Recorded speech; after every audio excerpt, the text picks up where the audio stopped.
Aujourd'hui, nous nous réunissons pour rendre hommage à tous ceux qui ont tragiquement perdu la vie dans l'océan Atlantique, en quête d'une vie meilleure, d'un rêve d'immigration vers l'Espagne.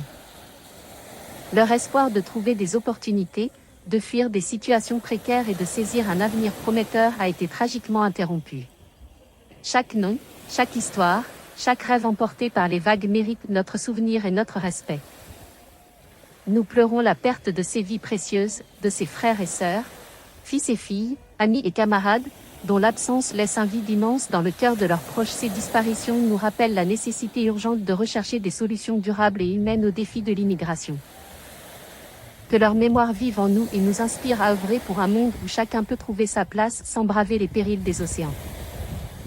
Ces disparitions nous rappellent la nécessité urgente de rechercher des solutions durables et humaines aux défis de l'immigration. Que leur mémoire vive en nous et nous inspire à œuvrer pour un monde où chacun peut trouver sa place sans braver les périls des océans. Aujourd'hui, nous nous réunissons pour rendre hommage à tous ceux qui ont tragiquement perdu la vie dans l'océan Atlantique, en quête d'une vie meilleure, d'un rêve d'immigration vers l'Espagne. Leur espoir de trouver des opportunités, de fuir des situations précaires et de saisir un avenir prometteur a été tragiquement interrompu.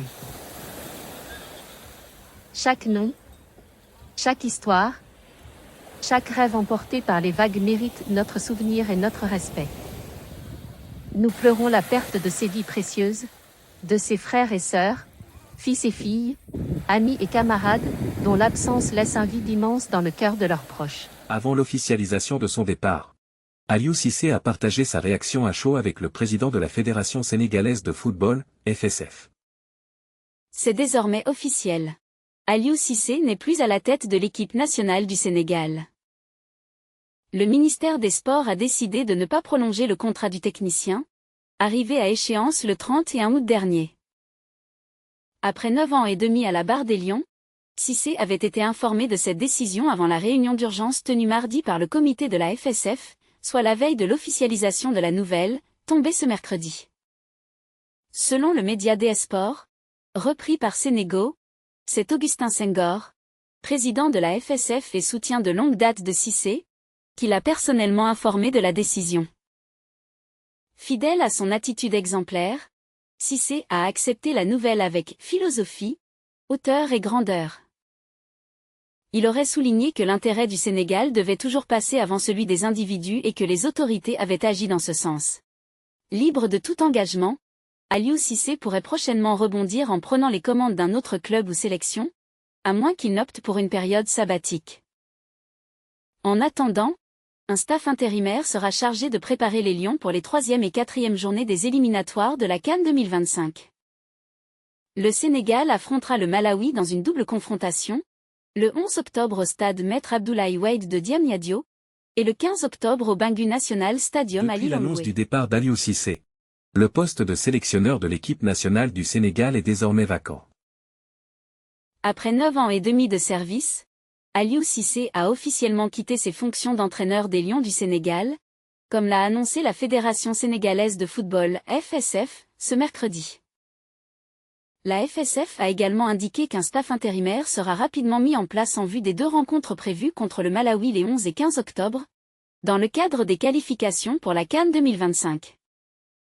Selon le quotidien sénégalais Sud Quotidien, qui a révélé en premier que le contrat de l'ancien joueur du PSG ne serait pas renouvelé, l'adjoint Pape Bounatiao serait en tête pour assurer l'intérim. Le Soleil, un autre journal local, rapporte quant à lui qu'un tandem avec Serigne Saliou Dia, actuel entraîneur des U20, est également envisagé. Selon le quotidien sénégalais Sud Quotidien, qui a révélé en premier que le contrat de l'ancien joueur du PSG ne serait pas renouvelé, l'adjoint Pape Bounatiao serait en tête pour assurer l'intérim. Le Soleil, un autre journal local, rapporte quant à lui qu'un tandem avec Serigne Saliou Dia, actuel entraîneur des U20, est également envisagé. Quoi qu'il en soit, cette option ne serait qu'une solution temporaire pour répondre à l'urgence, comme l'a souligné la FSF. Cependant, à moyen et long terme, une alternative beaucoup plus crédible a émergé ces dernières heures. Il s'agit d'Hervé Renard, ancien sélectionneur de la Zambie et de la Côte d'Ivoire, qui est sans engagement depuis son départ de l'équipe féminine de France le 6 août dernier. Pour de nombreux observateurs, dont Nabil Djelli, spécialiste du football africain, le technicien français de 56 ans semble être le choix évident. Son parcours impressionnant, marqué par 2 titres de champion d'Afrique avec la Zambie et la Côte d'Ivoire, renforce cette perception. De plus, Hervé Renard a des attaches solides au Sénégal, où il réside une partie de l'année avec sa compagne, la veuve de l'ex-icône du football français, Bruno Metsu. En effet, comme l'a révélé l'équipe, Hervé Renard est actuellement au Sénégal.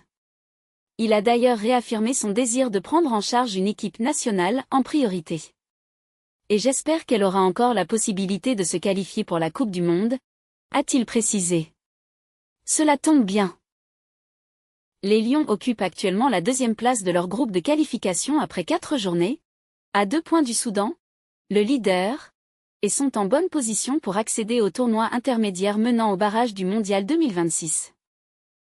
En outre, comme un clin d'œil du destin, Renard, qui a également dirigé l'équipe nationale du Maroc, a révélé avoir refusé une offre des Super Eagles du Nigeria, bien que l'accord semblait quasiment bouclé.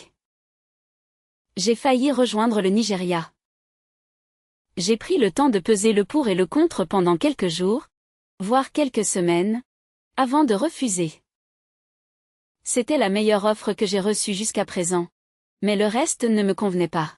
Je préfère patienter tranquillement, a-t-il confié à l'équipe. Allô docteur ?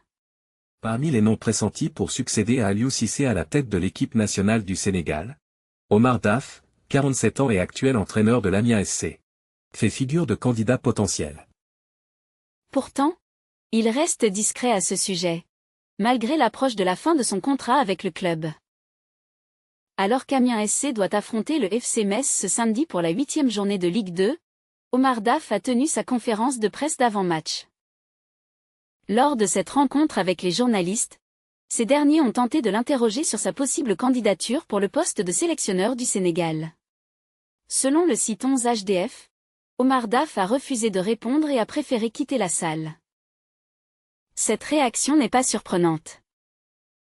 Ancien coéquipier d'Aliou Cissé lors de la Coupe du Monde 2002 et ancien collaborateur au sein de la sélection, Omar Daf s'est toujours montré réservé et discret. En juin dernier, lors de sa présence au stade Abdoulaye Wade, il avait évoqué la succession de Cissé, mais sans trop en dire. Il y a un entraîneur qui fait du bon travail et il faut l'encourager. Nous sommes tous des Sénégalais et passionnés de sport, particulièrement de football. Si un jour le Sénégal a besoin de moi, je répondrai toujours présent. Je suis un fils de ce pays, et nous voulons tous que notre football progresse, avait-il déclaré à l'époque. En juin 2023, Omar Daf a signé un contrat de 2 ans avec Amiens SC, incluant une option pour une 3e année. Alors qu'il entame la dernière saison de ce contrat, les appels de nombreux supporters sénégalais pour le voir revenir au sein de l'équipe nationale se multiplient.